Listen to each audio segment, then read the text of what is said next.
తడపలో యువకుడు దారుణ హత్య కలకలం రేపింది. ఇద్దరి మధ్య చెలరేగిన వివాదం ఒక ప్రాణాన్ని బలితీస్తుంది. కుంభమేళాలో నగదు విషయంలో హర్షవర్ధన్, భరత్ మధ్య గొడవ జరిగింది. అయితే రాత్రి ఇద్దరూ కలిసి మద్యం తాగే సమయంలో మరోసారి కుంభమేళాలో గొడవపై వాగ్వాదం జరిగింది.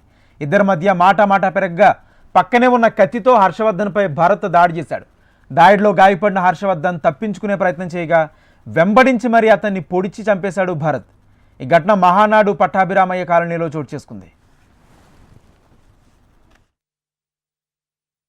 పట్టాపురం కాలనీలో జరిగిన హత్యకు సంబంధించి ఇందులో మృతుడు ఇట్ట వర్ధన్ అనే వ్యక్తి, అతన్ని హత్య చేసింది వచ్చేసి తుత్తుక భరత్ అని అతని స్నేహితుడే.